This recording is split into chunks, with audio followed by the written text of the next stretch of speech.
Tiniyak ng Department of Education ang patuloy na paghanda para sa muling pagsisimulan ng pasukan sa Hunyo. Kaugnay nito, hinikayat rin ng ahensya ang mga magulang na turuan ang kanilang mga anak tungkol sa paghahanda sa anumang kalamidad. Ang ulat mula kay Dina Pagbibitan. Mahigit isang linggo na lamang balik eskwela na naman ang mga estudyante ng elementarya at high school.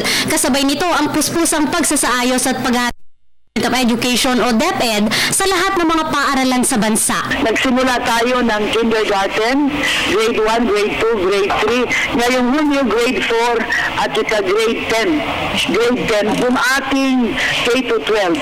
Ang senior high school, sa ano pa siya mag-start yung grade 11 next year pa, hindi this June. Next year ngayon, ang grade 10.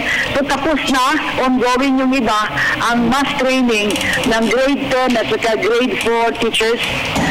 Karamihan sa kanila nabigyan na ng guides at saka learning materials. Hinihikayat din ng kagawaran na mag-enroll ang mga out-of-school youth sa Abot Alam program nito. Maging ang mga magulang hinihikayat na parating ihanda ang kanilang mga anak sa anumang posibleng kalamidad gaya ng bagyo at lindol. Nais nating ipaalala sa ating mga magulang na tulong-tulong tayo sa pagbigay ng mga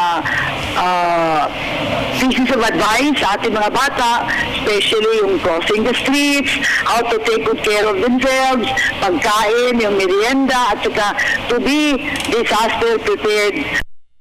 Inaasahang magbabalik eskwela ang mahigit 20,000 mga estudyante sa darating na June 1. Magtatapos ang school year 2015-2016 sa April 1, 2016 na binubuo ng may 201 school days. Para sa Telebisyon ng Bayan, ako si Dina Pagbibitan.